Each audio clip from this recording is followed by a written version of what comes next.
Donc, bonjour à tous, on est à Vancouver pour le MSI. On se retrouve donc pour le deuxième épisode de la Diff, l'émission qui accueille les personnes qui font la différence sur la scène League of Legends. Et aujourd'hui, on est accompagné de Matt donc, que vous pouvez peut-être connaître sous le nom de Riot Phroxzon sur Twitter. Et on va beaucoup discuter du jeu et de la méta compétitive. Donc voilà, j'espère que vous resterez avec nous tout au long de cette interview. So hello Matt. Hello. Very nice to meet you. Yeah, Thank you for accepting the interview. Of course. So first thing first, can you introduce yourself? Explain what you do at Riot, for example. Yeah. I'm Riot Phroxzon. I'm the lead gameplay designer, so I sit over kind of live balance, Summoner's Rift seasonal updates, ranked, player behavior, modes, champions, metagames, a lot of stuff. A lot of stuff, Yeah. I can tell you that. So you're also responsible for all the pro meta, right? Mm-hmm. Okay. This is something we do in my concept. Every time I have a guest, I ask him to ask a question for the next guest. Oh, okay. So I have a question from Splinter. Maybe you know this guy. He's the best cannon in the world, actually. He just climbed to rank 3 in wow. KR. He had a question for you. Hello, do you plan to do a hard reset of solo queue one day? I would say that there are no immediate plans to do a hard reset. One of the things that is, we actually had a situation a little bit ago, I think for the last ranked reset, where we actually reset it a little harder than we intended to, and there was a lot of complaints about how bad the matchmaking was in the early season. Now, if you imagine pushing that to its extreme, I think there's just like not that much benefit to do so, and people are just going to get very frustrated, I think, and so it's not really worth the cost of doing it, in my opinion. Yeah. Like to follow up a bit on Splinter question, I wanted to have your opinion because Chovy recently talked with Cadrell and he said that it was very hard for the pro players when they arrive. They have to climb in solo queue in order to get competitive games and practice. Is it something that you're looking at? Maybe do you have ambitions to help the players to have better ranks or better MMR for the future? Yeah. And how difficult is it to actually make it work? Yeah, I mean, they normally get pretty good MMRs, but I think that they could be pushed a bit further. Okay. I think there's some technical work that needs to be done on that end to achieve it, but yeah, it is something that has come up a few times now, and so I do think it's worth kind of taking a bit of an extra look at it. Yeah. So we're gonna now kick off the main topic, which is the balancing in pro play. So this is your work. Basically, you, as you said, you have a lot of hats, right? But this is one of your work, to balance pro play. There are a few issues that have been raised by the season 15, right? Yeah. How is it that you have to balance both pro play and the average player experience? Is it something like, how do you align all the stuff to make it work? I would say that across the dev team, we have a pretty encyclopedic knowledge of what things are and are not impactful for certain champions for, you know, whether they are going to be effective in normal play or whether they're going to be effective in pro play. Every champion, like I would say that, you know, I of course have like a very encyclopedic knowledge of it, but if I need some specific information from a certain person on the dev team, I'll either ask them because I know like who the experts on all of the different champions are, or if we don't know, then we might go and ask pro players, or we might go and ask, you know, the one tricks of them in solo queue, and they're like super happy to talk to us about like, hey, so-and-so, why is Kled like not picked, or what are the strengths and weaknesses of Kled? And over time, we've just built that institutional knowledge about what is strong and weak and what things could be changed to make a champion stronger or weaker. Yeah. And to actually talk about the champions, Fearless Draft has reached all the regions since the start of the year. Yeah. And I wanted to have your opinion. Is it something that actually pushed you to try and actually make more adjustments to make sure that more and more champions are viable in pro play? Yeah, I would say that there's definitely a lot more incentive on the dev team's perspective to make certain fringe pro champions a lot more pro viable, mainly because the chances of, let's just say, Zilean getting played when got played. but like, you know, Zilean getting played in a non-fearless world when you could easily just practice 5 champions on repeat, and you know you're never going to have to go outside of those 5 champions. There's just a lot less value in terms of dedicating the work to make Zilean more pro viable, right? And so there's definitely a lot more of an incentive on the dev team's perspective to find those champions that we think is like borderline pro viable and do the work to make them more pro viable. So do you think there are champions that are not pro viable at all? I think there's some champions that are not pro viable at all, yeah. And why is that? Just because the changes that we would need to do to their kit to make them pro viable either would make them completely unplayable in solo queue in the sense that like they would be just be too overpowered, or we would have to add a lot of mechanics and complexity to their kit in a way that doesn't match what those players are looking for that champion. So like here's an example. Master Yi, for example, right? Like we spent a bunch of time in previous years making Master Yi a lot more effective for higher skill players. We let him choose where he comes out of his alpha strike. We, gave him an auto attack reset on meditate. We did a lot of all of these other things that just made Master Yi a lot more skill expressive. But ultimately, it made Master Yi too complex of a champion for his audience.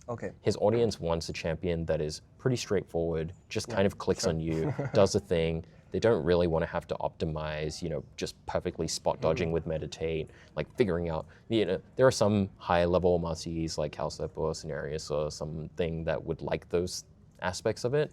But it's not 80% of the players. But it's not 80% of the people that play Master Yi, right? And it's also just like, can we do enough of that stuff that makes him actually viable for pro players? I'm just skeptical, right? Like I'm skeptical that on net, the value proposition of that is worth the effort when we could be, dedicating those resources to, do some completely other different project, right? So that's the type of thing that just makes it not a very lucrative proposition for me. And to follow up on this, there is more than 150 champions in the game, right? Like it's impossible, right, to make them all have the same kind of balance at all time in the meta. So, do you think it's impossible to actually reach that level where all the champions will be as balanced as all the other? I don't think it's impossible. I do think it requires a lot of work. Like if I had a team of, like 6 to 8 people spending their full-time job doing this, like I think it's possible. But I do think that we would be eating a bunch of trade-offs on champion fantasy. Like that's not the primary value. Like making the game perfectly balanced is not the goal of the development team. Right? Balance is just a tool to achieve champion fantasy, to achieve satisfaction, to achieve champion meta variety and things like that. So balance is important, yes, but it's not the be-all, end-all. What do you prioritize when you are making a patch? Is it solo queue or pro play? Because I would imagine that it is solo queue, right? This is like the average player experience first, I guess, and also like we all know that pro play is mostly a way to promote the game, right? So what do you prioritize first?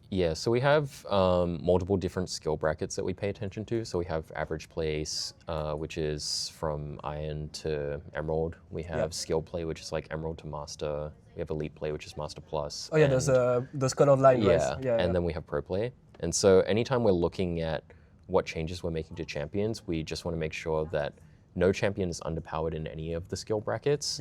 And if any champion is overpowered in any of the skill brackets, they get nerfed or they get changed. Like there are ways we can make it so that we nerf a champion for a specific skill bracket, but not for other skill brackets. And so if that's the case where a champion is like overpowered in pro play, then we would do a pro specific nerf to them, which doesn't actually matter that much in regular play. So there's those types of things that we do. And we want to make sure that each skill bracket feels like they are being listened to and catered to, at least to some degree. I would say that as we come closer to international tournaments, and especially during the playoffs period, we tend to pay a lot more attention to pro balance. But outside of that, we mainly hit pro outliers or bring up super bad pro champions that we know are actually viable. I also wanted to have your opinion on the assassin's place in the meta, and especially in the pro meta. Because there are a few that are escaping the rule. I have to mention Akali, that has always been viable ever since she got released, right, in pro. But because she has, I guess, a very specific kit that's allow her to go and escape whenever she wants, right? And other than that, we saw a bit of Zed too during the tournaments and during the LPL, LCK Championship. But I feel like there are not many. There's not many. I'm talking with you about this because in 2021, I remember that we saw a lot more Talon, a lot more Kiana, a lot more Graves. And those were like maybe a bit too powerful because they were too present in the meta. Yeah. But how is it that you have to make at the same time tanks viable, skirmisher viable, and assassins viable? Like, is it hard for you to kind of put them on the forefront for pro players? I would say it's pretty challenging. I think there are a lot of structural things about the game that make it challenging. Assassins only have one thing that they do really well in the current game state, which is just kill a specific person. And in those situations where like Talon and Kiana were viable, for example, they would build Gore Drinker and these types of things and basically turn into a fighter. And so like, were they an assassin? I mean, kind of, but like we don't have any issues with making fighters viable. Like that's quite easy. It's really hard to make a pure assassin viable because their game plan is so telegraphed and so easy to shut down, especially in a coordinated environment. And so I think kind of strategically, we would need to find ways to make assassins more viable. Let's just say, for example, controlling empty space in the jungle, right? Or making them much better at split pushing, or giving things in the side lane that are very skewed towards assassins killing, and you kill it and you get a reward and you get to run away. Like those are the types of things that we would need to do to make assassins at large viable in pro play. Is it something that you're thinking of? It's something that we've always thought about. We just haven't quite landed on a great design yet. And I would say that assassins that are viable in pro play today, like Akali or LeBlanc if she's tuned reasonably, or Ahri if she's tuned as more of an assassin and less of a kind of like rotation mage. Those types of champions we can make viable pretty easily because they just have a lot of optionality. Like they don't need to kill the target that they're trying to kill, and then they have nothing to do if they cannot do that. So those types of champions add a lot of value, even if they're not one-shotting their target. But for now, those are the only ones that we can make viable because the other ones just like don't have a purpose outside of one-shotting a particular person, and that's just really hard to make work in pro play. So to come back more globally on the season 15 changes, I feel like, and especially in the second part of the season 15, you guys tried to have much more action in the early games, with much more rotations of objectives, neutral objective, right?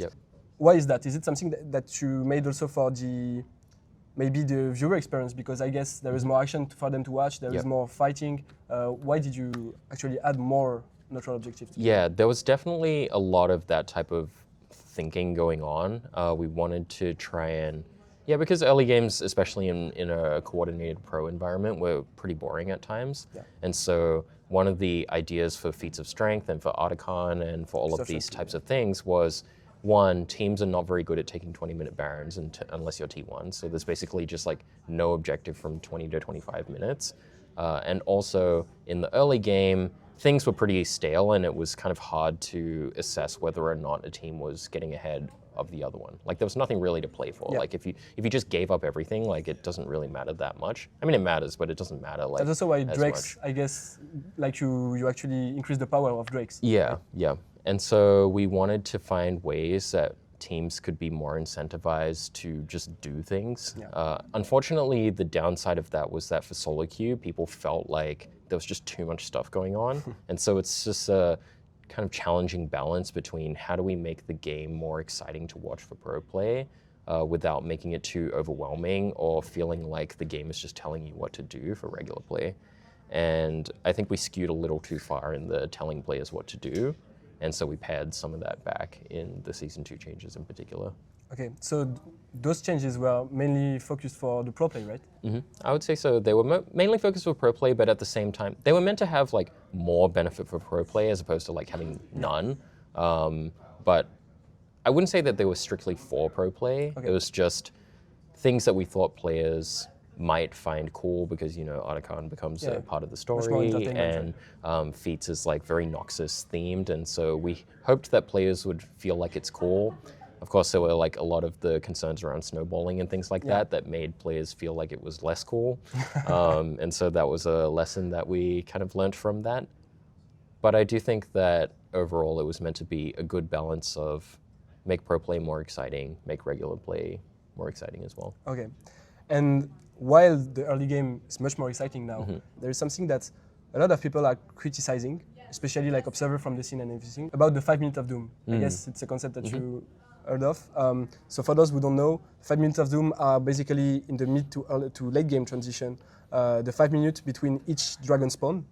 And so this is basically a time where in pro play, nothing really happened because they just exchanging wave on side, on mid lane. They're trying to put vision on Baron and everything to set up objectives, but nothing really happened in terms of dynamics and action. Yeah. So I wanted to know, is it something that you're looking at, or is it something that you're satisfied with? Because maybe you feel like it's important to have time where things slow down and the tension rise, right? Yeah.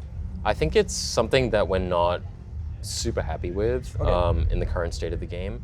It's something that is pretty hard to solve though, because I think especially vision is a very underappreciated thing for just pro play viewership watching.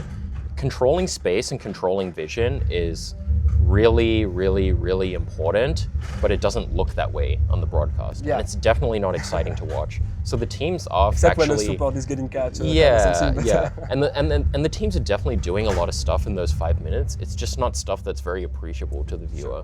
And so there's a few different ways we could solve the problem. One is we could make kind of the task of getting vision or controlling space or supporting somebody on the side lane, like make that more exciting, make that entire experience of side laning or controlling space in the jungle more exciting. Or we could go the manner of like highlighting what things people are doing already in terms of like getting vision and making vision tools like more exciting to watch, right? Like what if someone, instead of putting wards down, was like sending spooky ghosts or something? It's like, ooh, like he's sending a spooky ghost to scout, like these types of things, just right? more fun things. Yeah, more fun things that are accomplishing the same thing, but just like look and feel more exciting and satisfying, right? Like, oh, so-and-so like managed to force a person back so they got a deep ward. Is that exciting? Not really at all, right? But there are ways that we could make that feel more exciting while not necessarily making it more powerful. So there's a few thoughts that we have there, and there's also just like the strategy layer of how the 5 minutes of doom manifests is because pushing is ineffective, sieging is ineffective, split pushing requires a lot of vision to set up. You require like support jungle hover, and it's just like there's a lot of prerequisites that need to be met to make any forward progress. We don't see sieging anymore without Baron Dasher, right? There's no sieging, right? Yeah, and so those are a lot of the things on our mind as well in terms of like, is the strategy layer of the game working correctly? And so that also has a lot of space to be mined. Would you say this is something that you will try to delete in a way in the future, or is it something that you want to just add more, more substance in it? Yeah, I would be surprised if we didn't have a swing at trying to address some of the 5 minutes of doom downsides in the next few months or so. Without going too much into the details, what are the main areas you're looking at for the next season, maybe for season 16, for example, or maybe just for the third act of the season 15? What are the main areas you're looking at, and what are the things that you want maybe to focus on? Yeah. I mean, there's definitely thinking about a lot about the strategic layer or a lot about the low-hanging fruit of, these types of, like 5 minutes of doom, role satisfaction, role agency, support roaming. Like these are all types of conversations that happen frequently, and it's like, can we think about how to solve some of those problems while potentially like adding some novelty is just like the types of things that the team will think about. Obviously, like I'm not going to say what we're exactly working on, but like those are the types of conversations that we know are part of the conversations with players. And so just thinking about ways to do some problem solving in those aspects, as well as give some stuff that players would think is like new and exciting, is kind of like where our head is at. Yeah. Okay. Well, thank you very much, Matt, for this discussion, and hope we get to meet another time. Yeah. Thank you so much. Thank you so much. It was nice to meet you.